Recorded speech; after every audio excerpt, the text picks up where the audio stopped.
In the next chapter of your life, you'll be able to persevere through any mid-career struggle you're facing while navigating the uncharted waters of your next chapter. How do I know? Because you're listening to this podcast. Get ready to shed your current identity and shift into the next chapter of your life that's narrated by the future of you. Welcome back to the Next Chapter podcast. Today I have my first guest, Bridgette Boucha. Bridgette is a former corporate CFO turned CFO for entrepreneurs. That's Chief Financial Officer. I wanted to have her on the show as my first guest for a couple of reasons. First, she advises a few of my Next Chapter coaching clients, and they rave about the strategies that she set up for them to navigate their next chapter. They're loving what she's doing. So I wanted to talk with her all about that. Second, she's one of my Work Hard, Play Hard Mastermind alumni, which means I spent a lot of time with her, and I can vouch for who she is and what she stands for, and that means a lot to me. And third, she's really good at demystifying money and setting up actionable goals to help you live your dream life. She's one of these people that make you feel like you can fly, and in the area of money, not a lot of people feel like they could fly. It's one of those things where you just feel vulnerable and you feel like you're never making enough, you're never good enough in this area, and she just makes you feel like you can do it. And I love being around her for that. You'll also hear us talk about releasing the grip that money has on valuing who we are. I know that I still wrestle with that, where your identity is tied to how much money you're making. And you'll listen to her and I discuss that. We talked about how no revenue goal is ever worth your peace. That one I'm still thinking about. That was a good one. And she also explained that if you're going to build something new, build it the way you want it. And it's so true. Like if you're going to do it again, do it right. Do it the way you really want it. And we also chatted about people, looking at their balance sheet of assets and liabilities, but they don't think of things in terms of more soft assets. There are certain transferable skills that you have, like your experiences, your unique style, your voice, how you make people feel. All of those things are assets that you can bring into your next chapter. And we also talked about liabilities. And a lot of liabilities are not just debt, right? A lot of liabilities are things that go beyond money, like your limiting beliefs. So we covered a lot in this episode, and I think it's a perfect way to kick off this new Next Chapter podcast. So please enjoy this conversation with Bridgette Boucha. Bridgette, welcome to the show. Thank you so much, Rob. I'm super pumped to hear you are officially the first guest on this new podcast. So welcome. Thank you. Exciting new chapter ahead. Let's do it. All right. So as you know, this podcast is for people that are navigating all the stages of their next chapter. And you and I have been kind of going back and forth on that to give good framework and prep for the people that are listening. These are people that may want to change their life or they may want to change their business. But one thing for sure is that money is always at the top of that conversation while they're trying to navigate this, which is why you are the first guest that's going to be on the show. Before we dig into some of these strategies and tips on how to set people up, how to set their finances up to navigate their next chapter, I want them to get to know you a little bit. So I want to do a little bit of a speed round with you. Perfect. So I'm going to ask you some questions and I'm going to bring you back maybe to some places that you might remember. What was it like for you growing up in the small town of Warren, Minnesota, about 7.5 miles from the Canadian border in the 80s? Do you remember that time? I sure do. It was cold most of the time. But really, it was a small community, with good-hearted people who focused on social gatherings and sports and just a lot of activity. There were simple abundances. We did not have we had 2 stoplights. We didn't have chain restaurants or a bowling alley or even a movie theater. So you really had to connect with people. You had to have conversations. You had to create your own fun. And I think that was a great foundation for me growing up, because it allowed me to really not only think bigger if I felt the need to, but to really appreciate the things that I did get to explore later in life. Right before you turned 30, you became a CFO for a corporate environments of Georgia. Why did you decide to go on your own and move more into, let's say, the private sector? It's a great question. And I think, for anybody out there listening that has had this vision for their life, let's call it chapter 1 or 2 or 3, whatever that next chapter is for you. There's a vision that you have for yourself that when you reach this point, you are going to have it all.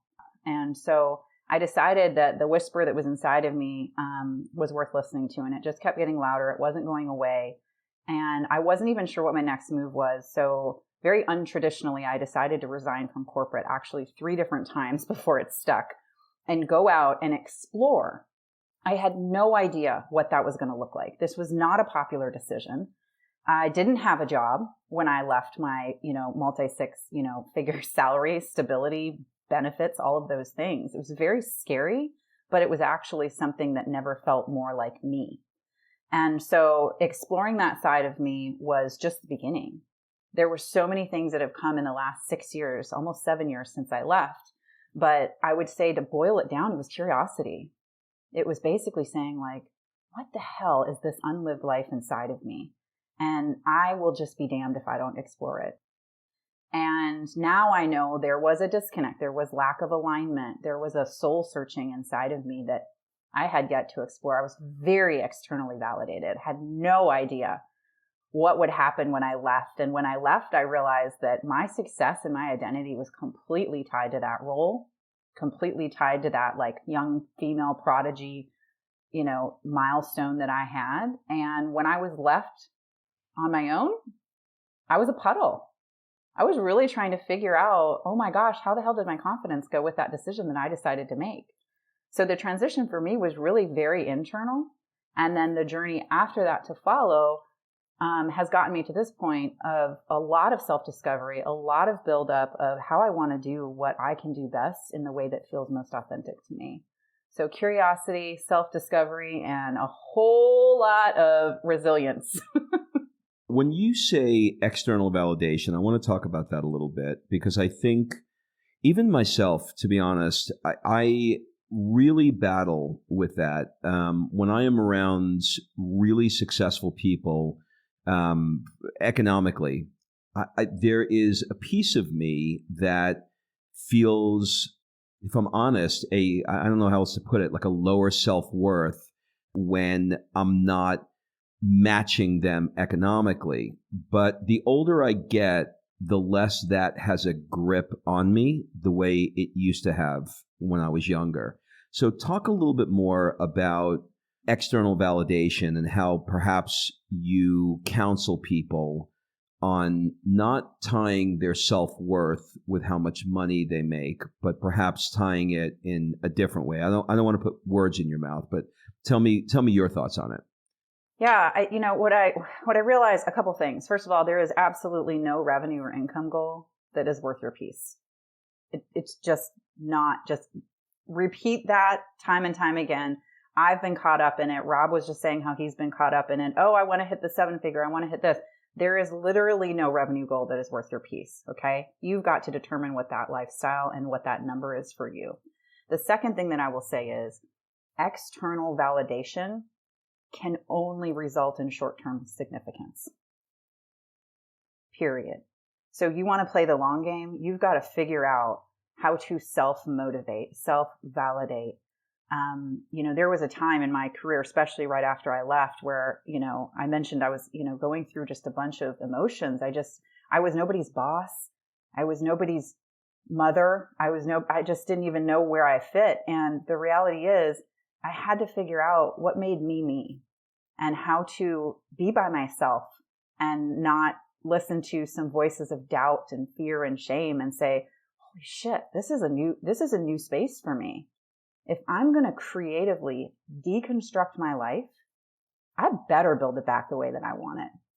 And I need to be in sync with me in order to be able to do that. because the first 3 years of my entrepreneurial journey was very solo. I didn't have a community. I didn't have mentors. I actually didn't even know they existed. My transition has been slow and fast at the same point. Two things you just said. If I'm going to deconstruct my life, it better be in sync with my values. Is that what you mean? Or what you want? Yeah. I said, if I'm going to deconstruct my life, I better build it back the way I want it. I love that. That's really, really good. I want to talk a little bit and see if we can help some people out in a couple of different categories. For somebody who is listening to this and they're just starting out and they're beginning to imagine a fuller life, one with more meaning, one built back the way that they want it, how would you advise them, just from a basic high-level view, how would you advise them to begin thinking about setting up their finances in order to make their dreams a reality? First of all, if you're listening to this and this is you, congrats. It's just the beginning. You have something in your vision that is calling you towards at least the idea of it. So embrace it. And money is often one of the things that hold people up. In fact, I think if money weren't a necessary resource, a lot of people would be living their dream life, right? So you've got to use it as the tool that it is designed to be, right?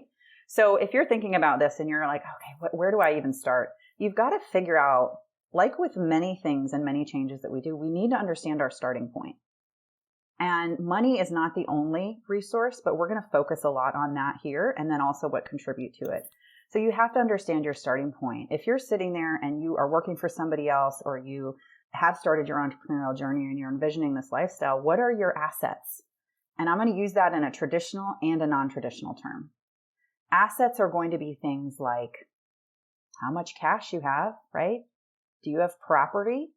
What do you own that can be liquidated? Maybe you have investments. Maybe you have inventory in your business or contracts that are creating revenue.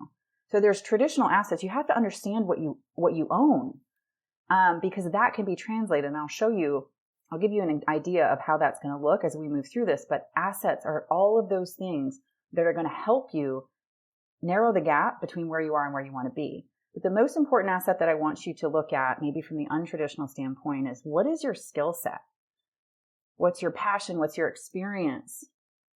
It's not what makes you credible that makes you incredible. So what I mean by that is, I have a degree, I have a CPA license, I have a resume, right? Like we all have these things, these letters behind our names. A lot of people have that. That is not what makes you incredible. What makes you incredible is your style, your voice, the way you solve a problem, how you make people feel. These are the things that are going to help you build something that feels like it's in alignment and like you can actually expand your reach and reach more people. So your asset bucket is two things. It's your assets, your cash, your property, and it's also the intangibles, the experience and the skill sets that you can put forth to create something really impactful and in alignment with your life. So assets are one thing. You can't look at assets without looking at liabilities. And again, I'm just going to humanize this. Liability, it's just what you owe. So maybe you have debt. Maybe you have a loan. Maybe you have a car payment, mortgage, whatever contractual obligations you have to understand your starting point. But the other intangible with that, limiting beliefs, huge liabilities. What's likely to trip you up? And understanding your starting point in these two areas will allow you to say, here's where I am. Does this align with the dream life that I have envisioned? Once you get really clear on that vision, what does it look like? Do you even have a car? Do you have a 5-bedroom house? Or do you have 3 condos that are spread across the coast? And then it starts to look like, what do I need to do to recalibrate some of these assets and liabilities so that I can then support what it takes for me to get to the next step? And so really, when you think about funding your dream life, it's about cash flow, and it's about narrowing the gap between where you are today and where you are or where you want to be.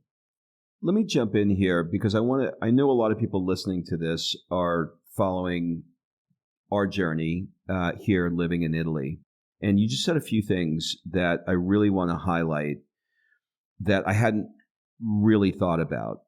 When we were crafting our vision of living in Florence, part of that vision, or not really part of the vision, but what was not mentioned in that vision was a car.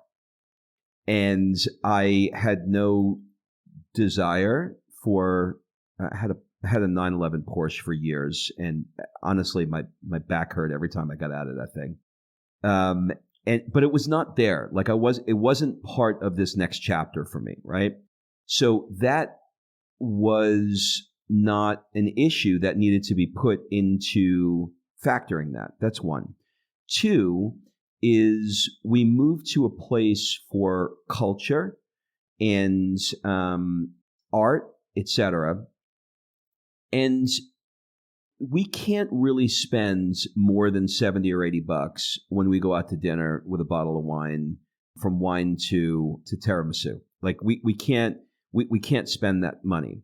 So the vision, actually, it wasn't like we had to scale the vision down. The vision actually wound up costing substantially less, certainly than living in Los Angeles, than here. So I think it's important for people, while they're trying to figure out, what the hell they want to do with their life, their vision may actually wind up costing them less than they think it does if they're staying true to their vision. Because very often they have this vision of what their current life is like. And their current life, particularly if you're living in America, I suppose, there's a lot of keeping up with the Joneses, right? You want to have a bigger house, a bigger car. But then I think a lot of times people get to this point in their life where they're like, I'm looking for something different. But if they look around their house, the thing that they want that's different, they're usually not bringing the big house, the big car, and all those things into the next vision, right? So maybe you could talk a little bit about that. Yeah, it's really about shedding it, kind of saying, like, if I were to be able to rebuild the life that I wanted, what would be in it? Like, what would I take with me and what would I leave behind? Money is not often the problem. It's the meaning that we assign to it. And I'll give you a quick example of that. When I was in corporate America and I was over-delivering, overachieving, certainly over-justifying all the work that I was doing, I had more money than I had had in a long time, if ever. But I had no time. I had no life. So after doing that for so long, I scrounged together, found an hour on a weekend. I took myself to Tiffany's. Yes, Tiffany's, the little blue box with the white bow. And I came out with 3 boxes because... Oh, and I posted it on Facebook to show people how, I'd made it and all this from small town Minnesota. And the reality is... Isn't it amazing nobody posts on Facebook the Toyota Corolla that they bought? You never see it. You never see it. Yeah. And every time Facebook will remind me of that post, as it does, each time my definition of that has changed because I realized something. I was looking for immediate gratification for all the time and energy I was putting in. So I needed a material purchase. I needed something to be like, this is justified. This is right. And what I started to realize, and what many people are starting to realize, and the people that are listening that are having this vision of something different for themselves, I imagine you're realizing this too. It's about experiences. It's about time. It's about white space. It's about basically your calendar being this just beautiful documentation of a life that you live, that you love. And it just wasn't that for me before. I had assigned this money a meaning of material things. And a lot of people do this. I'm not the only one to do it, but it is my story to be able to share, to be able to say, now my ass is on a plane. Like, I'm going somewhere. Those 3 little boxes, sure, I'll buy them if it makes me feel happy, not just because it makes me look happy. But I've redefined what I want to use money to do. It's not a short-term solution for me. It may be for you. If so, no judgment. Like, whatever you want to do with your money is up to you, but you got to be crystal clear that it's part of your long game. And so that's where the shifts come in. That's where things come in for me to be able to say material items, keeping up with the Joneses, changing what the meaning is that you assign to money. It's some internal work because we all have a money story. Our money story is just as unique as your DNA. Everybody grew up with or without something, hearing language about money, having money, getting into debt, how you've treated money. Maybe you've had a ton of money. Maybe you're desensitized to money. But understanding that story and how that's going to align with your dream life is going to be really critical, because things are going to fluctuate. The economy is going to move. Your business is going to ebb and flow. And you could move to an environment where the Joneses look different. That doesn't mean you have to look different.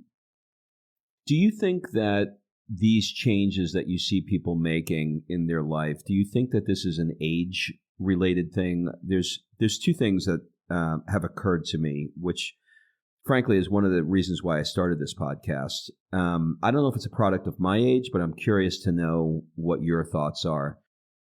It just seems to me that somewhere around this 15, 20-year mark that people have been doing something. They just hit a point and they go, not another day, not another minute. I remember being a chiropractor saying I was going to fucking shoot myself if one more person told me their neck or back hurt. I was done. I just didn't want to do it. And I also noticed that there are things that happen at certain life stages. Like, I saw yesterday that Ashton Kutcher just ran a marathon, right? He's like 40-something. And my friend Lewis Howes ran with him in the marathon, and he's exactly 40. And so I did some research, and I realized that the average enrollment age for a marathon is 40. That's the average enrollment age. And there is something that happens at these 0 birthdays that we start reevaluating. I remember saying, Kim and I were brainstorming, and we were like, when I'm 50, when I'm 50, we always do it by my birthday because I'm the one that we got to worry is going to still be here, right? So we were like, when Rob turns 50, we're going to move to Italy. Like, it was because I knew there was like the writing was on the wall for me. Like, I knew that I was heading in the direction of I needed to make a change. Do you notice that there are life stages with the people that you help with this, that they want different things at different stages of their lives? Yeah, it's I can think of some amazing, insight or quotes that I've heard, but each decade does have a different season, right?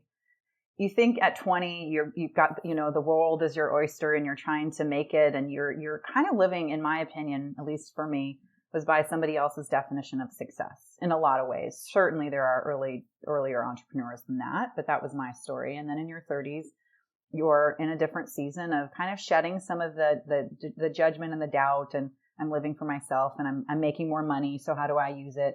And then potentially in your 40s, at least for me, as it was that turning point of I want to play by my own rules.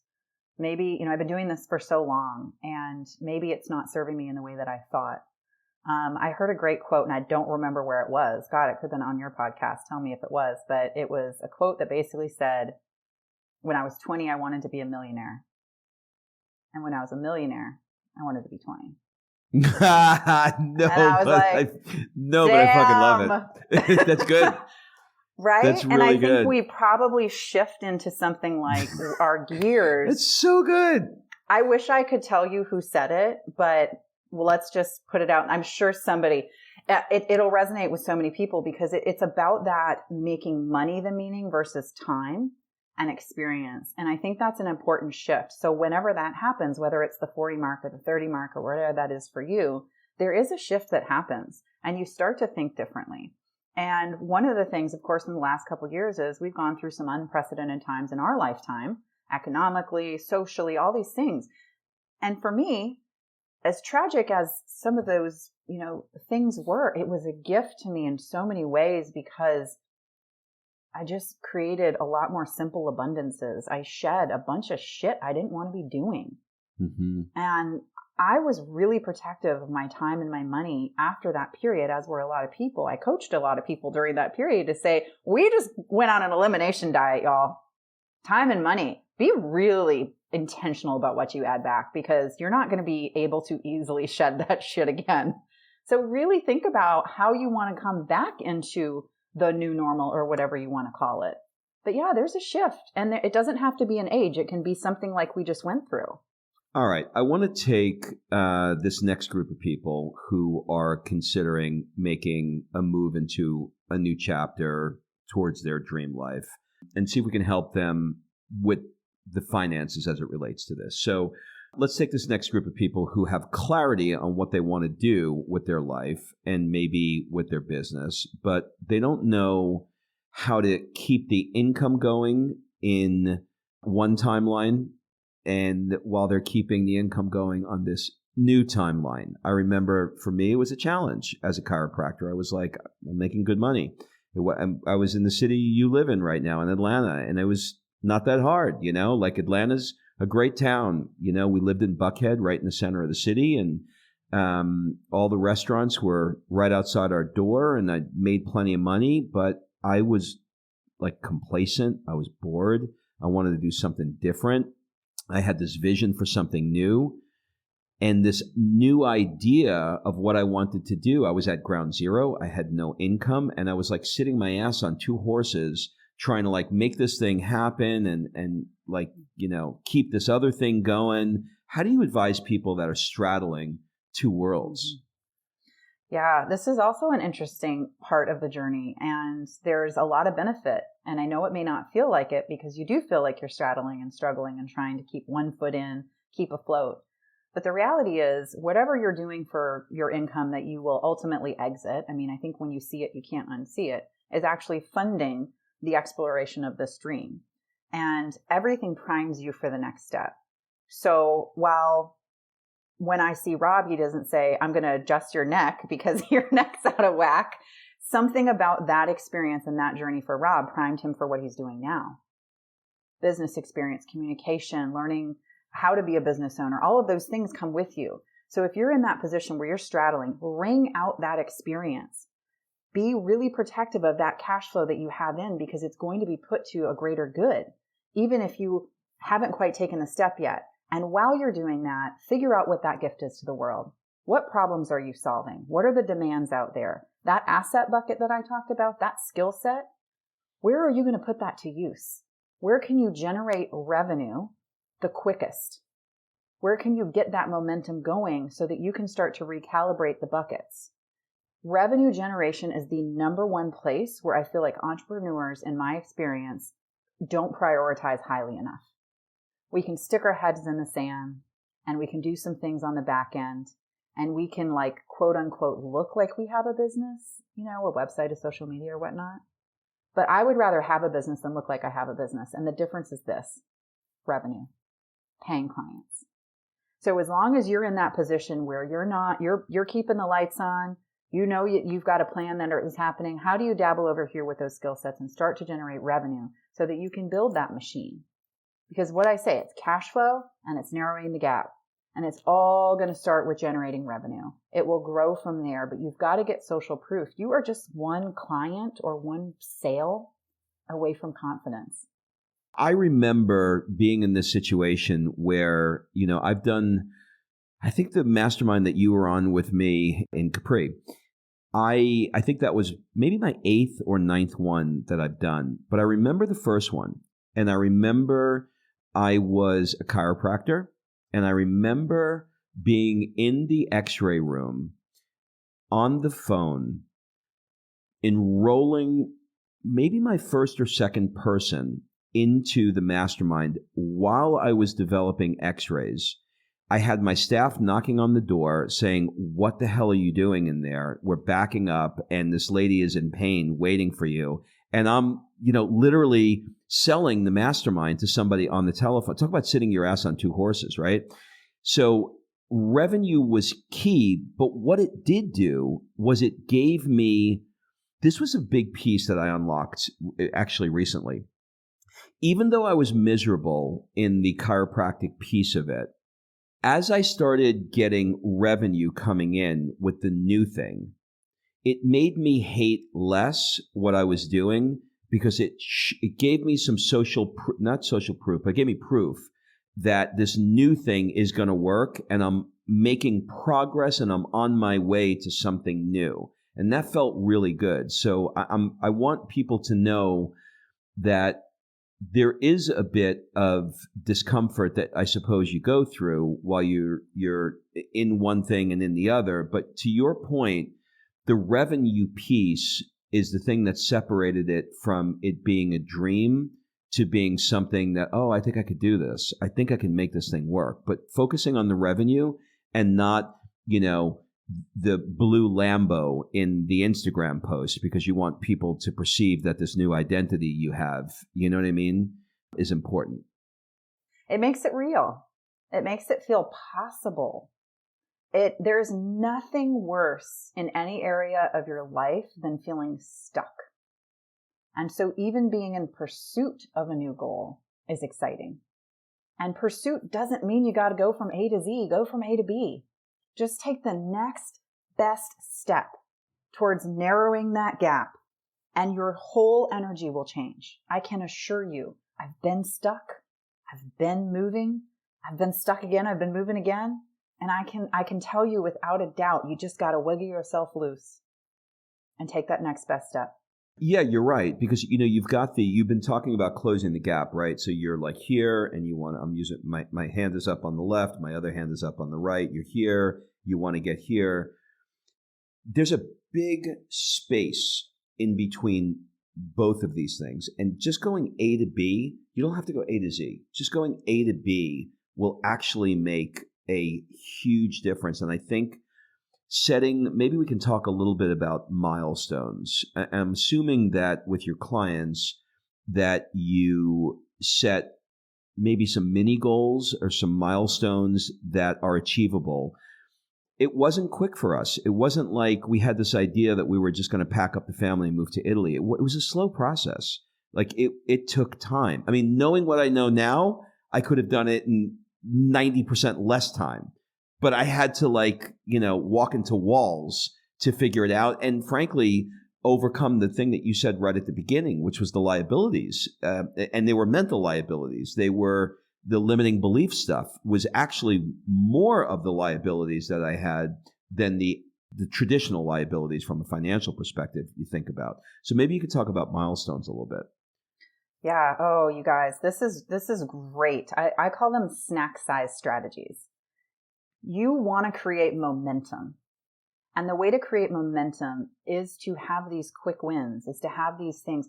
When we make a promise to ourselves and we don't deliver on that promise, we erode confidence. So how can you set yourself up for success in building momentum? It's by breaking up these action items. So Rob had said, we've talked about narrowing the gap between where you are and where you want to be. Well, what if you listed out 100 steps, right? What is reasonable to get done in a reasonable amount of time? I mean, I happen to know that both Rob and I are first-time aspiring authors. I don't know where you are in the process, but this is where snack-size strategies and milestones come into. It's another podcast. It's going to be literally called the next chapter too, but it's the next chapter, literal chapter about a book. Yes, I will be listening. So I think about this. A lot of times we see this big goal and we don't realize that our behaviors matter week to week, month to month. And it's the little steps to get you there. Even if you don't know all the steps, what's the next best step? Creating momentum for yourself, calling it in, however you want to speak to it. Action is what is going to create that. And I think, a lot of times we discount the simple things, right? Like, for example, wherever you are, if you have an entrepreneur, whatever stage you're in of the people that we're talking about, maybe you're just envisioning it, like just doing some research. Rob has talked about this a lot, and Kim, we didn't realize how much a cost of living would be over there, or we didn't realize how we could redistribute the cost of a vehicle and insurance into other areas of the lifestyle that we wanted to build. Hop a plane and go to Paris, Mykonos, like wherever you want to go. Sometimes that fear of the unknown is what can cause you to get stuck. So even doing research is the next best step if you're in that stage of it. And that's the one thing that I would highly, highly recommend is trying to figure out, for me to create momentum, what are the next steps that I can get there? How can I celebrate them and turn that into more momentum? I would also find support and community. We talk about this all the time. Who's done it? Who's doing it? Where is my inspiration kind of coming from? Certainly within, but is my feed actually feeding my soul? Do you say is my feed feeding my soul? Uh-huh. That's really good. Thank you. I don't know that I've ever said that before. You should write that shit down. And you need to write. We record it. I'm going to timestamp this. So if anybody everybody's going to steal it. But now we have proof that this was invented right here. That was really, really good. Is my feed feeding my soul? We can end it right there, because how many people are looking at their feed and this is so important. It is so easy to look at that feed and see where you are quote unquote behind.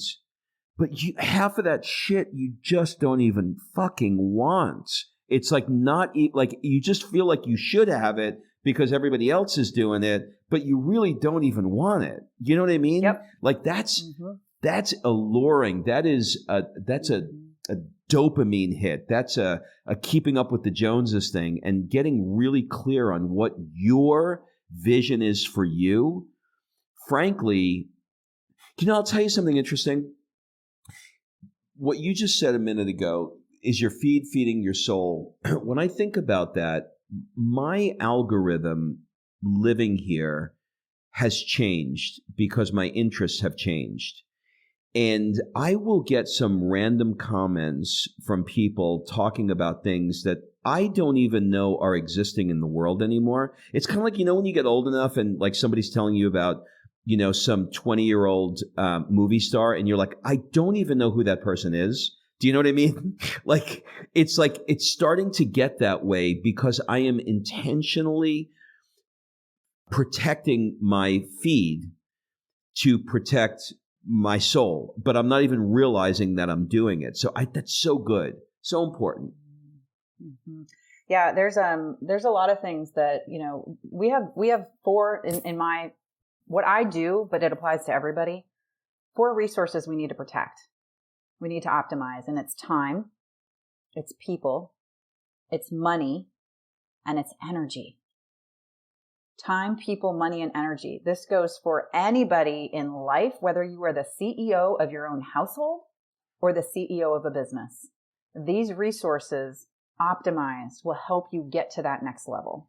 And what Rob was just talking about, the energy drains, the energy leaks, those kinds of things, checking in with yourself and just basically saying like, what capacity do I have to reach these, and what will allow me to produce or perform or whatever I'm doing more with strength, vitality, and joy. And there's an optimal level of that. So if I only have certain hours in a day, and I know that each thing on my calendar requires a different level of energy, I want to be able to plan my week so that I can show up at the frequency that I want to show up in to serve whoever I'm serving. Let's talk about strength, vitality, and joy. I think that's important. It is easy to grind your way into, most of the people who are listening to the stuff that I create are probably self-aware entrepreneurs that are, I don't want to say addicted to success, but they love success. They're grinders, they're hustlers, they make shit happen. It's just, like attracts like. But there is, I think, an element when you're stepping into a new chapter of allowing grace and joy and allowing the universe to flow you there. And sometimes you just can't grind. You have to listen to that soulful, quiet, still voice that is steering you. And it's that internal GPS system that's taking you in a direction that you just have to listen to it. And I think following that intuition isn't always so easy. Maybe you can talk a little bit about that from a financial perspective. Yeah. So minutes are money. If you're doing it right, minutes are money. And I don't mean like you always have to be spending time generating money. It's spending time generating money or joy. And if it brings you both, double down on that shit. But I can tell you from experience that, and this is nothing to poo on corporate. That's nothing. It's just part of my story. There was a time in corporate where, and in a lot of different areas, Rob's as well, is like we were exchanging time for money. And I remember during my days, corporate what I realized when I became an entrepreneur was, well, corporate was a place where I was almost punished for being efficient. And what I mean by that is, oh, if I got things done faster, but I was done, then I would get more work or I'd have to stretch it out. How many people do you know they're like, well, I was done, so I just had to stay. Butt in the chair means I'm productive. Showing up on a weekend means I'm in demand. I am creating job security for myself. What I love about the shift that I've seen in this grind is in entrepreneurship, you can be more intentional. You are not punished for being efficient. You are rewarded.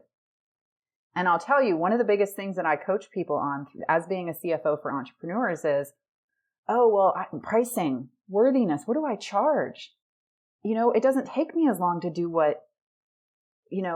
how long it used to take me to solve this problem. Who cares? The value is still there. It is not how long it takes you. It's the power of the transformation. It took you years to be able to solve these problems. Why would you discount yourself, right?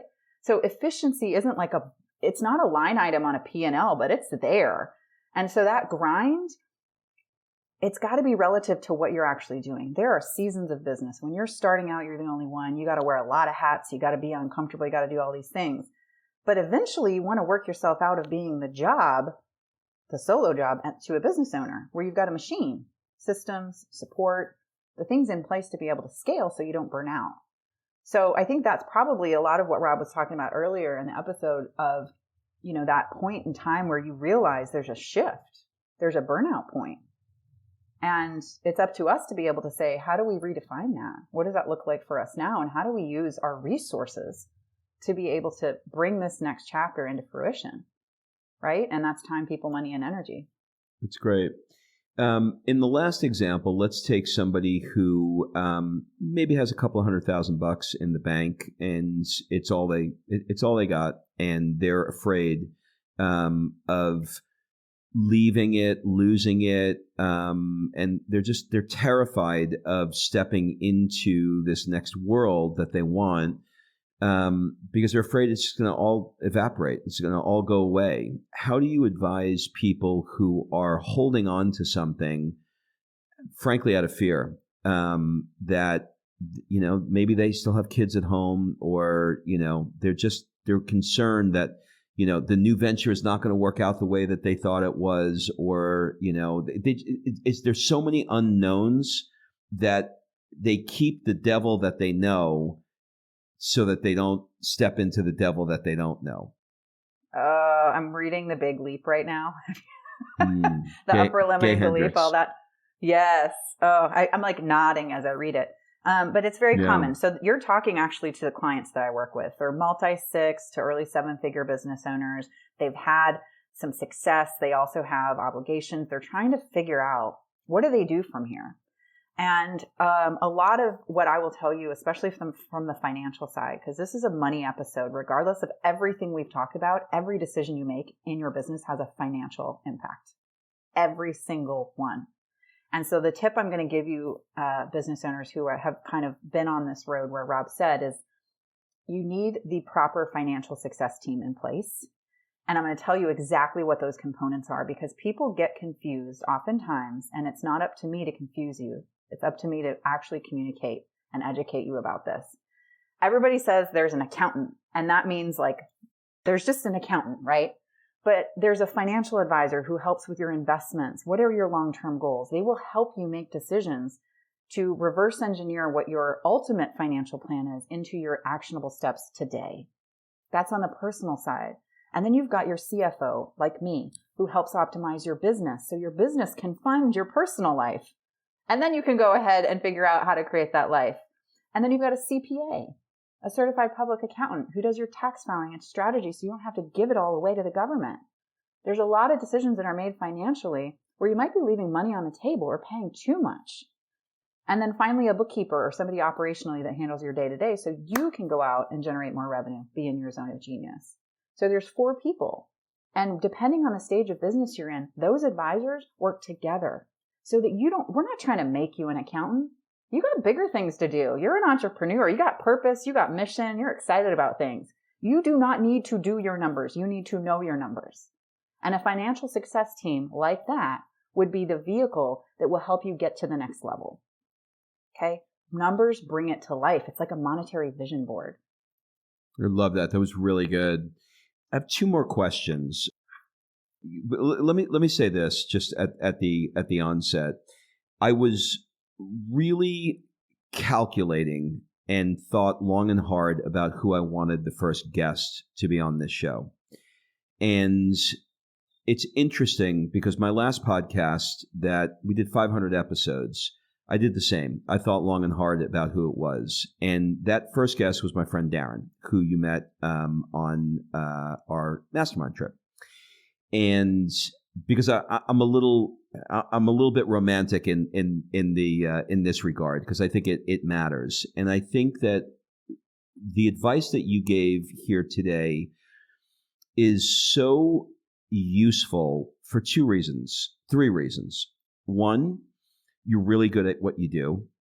Two, one of my coaching clients, Denise, who you also met on the masterminds, cannot stop telling me about how you changed her life and how the reason she knows the reason why she came on the last trip was to meet you. So if Denise is a nurse practitioner who's scaling a med spa now, as well as an IV spa, and God knows what she'll have done by the end of this. And she cannot stop talking about how spending a day with you in Atlanta and your team and having all of the coaching and reinforcement, how much it has changed her life. And I've watched her life go, from just struggling emotionally and financially to, when I tell you thriving, like she's in a relationship that she's happy with. She is opening up businesses that are exploding, but more importantly, she's happy. And I like to think as her coach, I had a little to do with that, but I can tell you that all she does is give you credit for what you did. So anybody who's listening, who's looking for that long ramble, I wanted to just edify your value to my audience, because I believe in you and what you do, and I believe that you also stepped into your own next chapter in this business, and I think we're all lucky that you're doing it. So, with that long thing, two last questions. One is, you're welcome. One is the person who is. I'm listening to. I think her name is Jamie Kerna. You know who I'm talking about? I do. She's a billionaire in the cosmetic industry. I forgot her name, but I'm listening to her book now.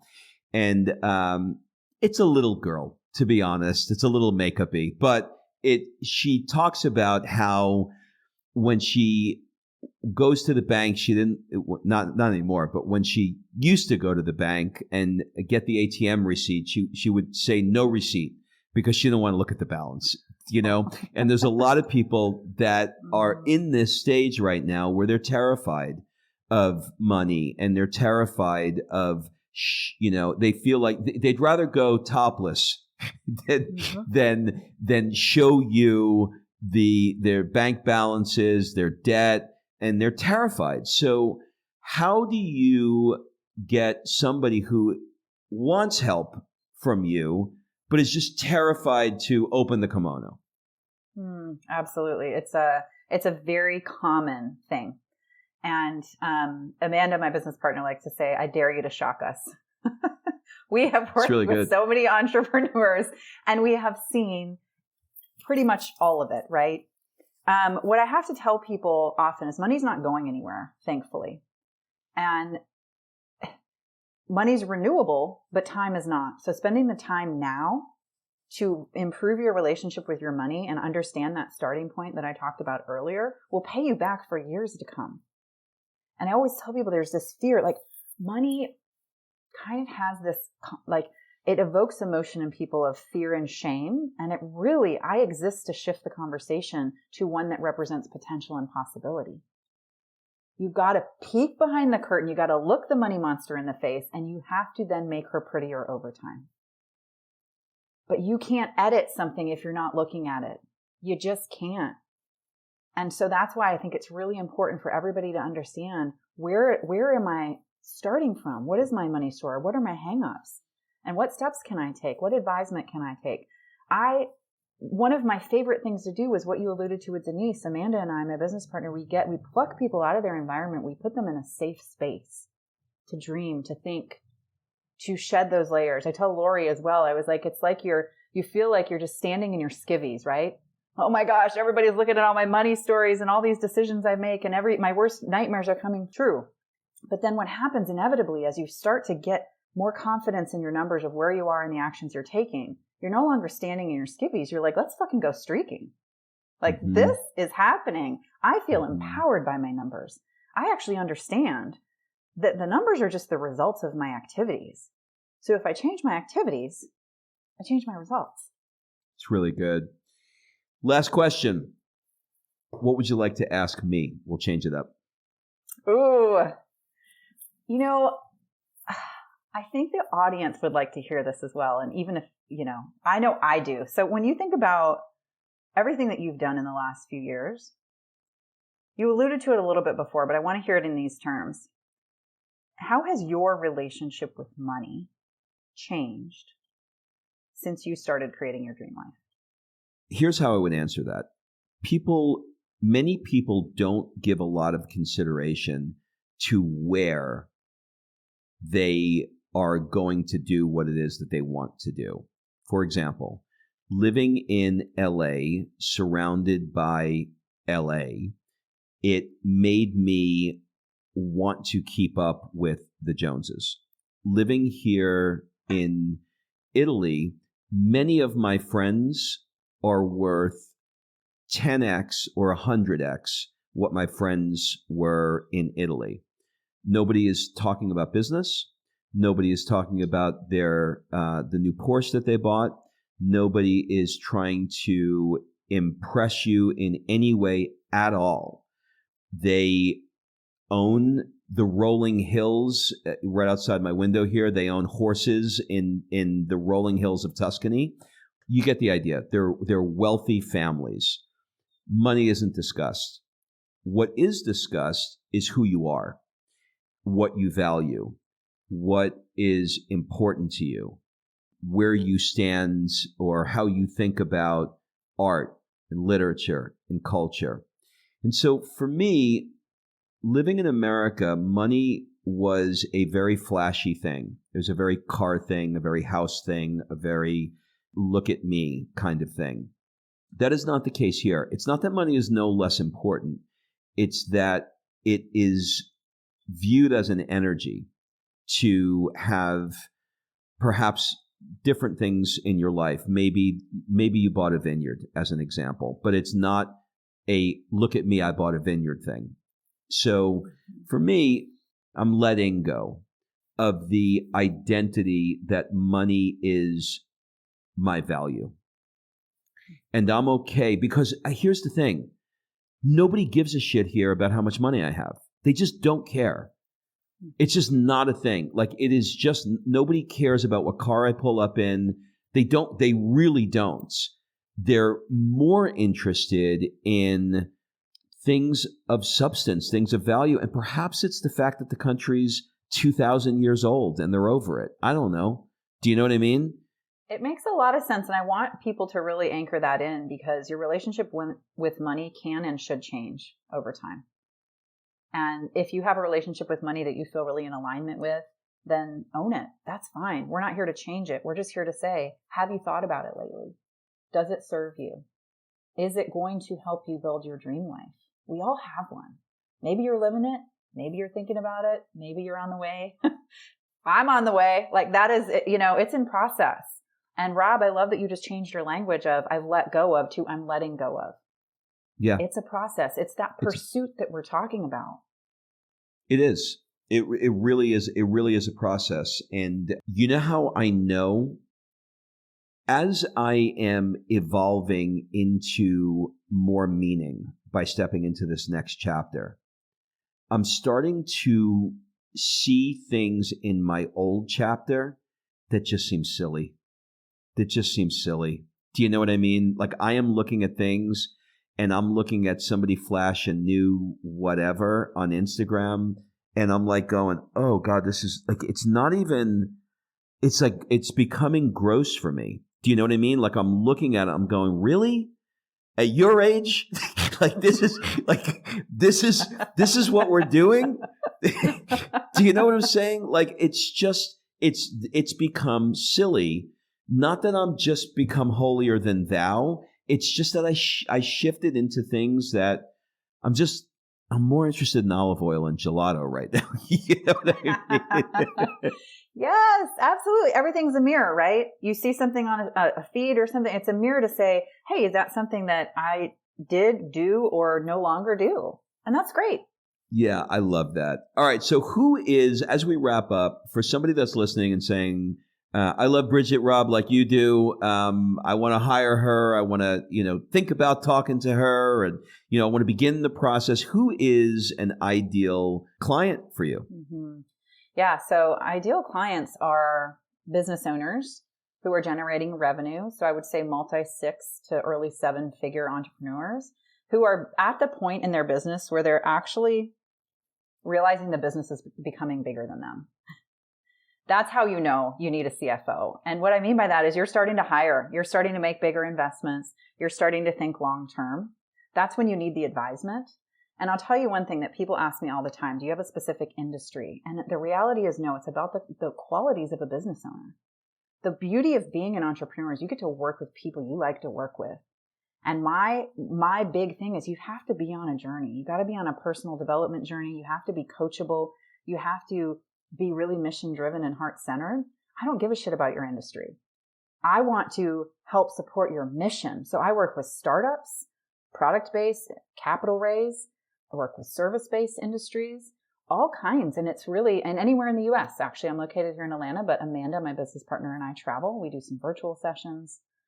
So if you're out there generating revenue and you are starting to make bigger financial decisions, that's the time to start talking to a CFO.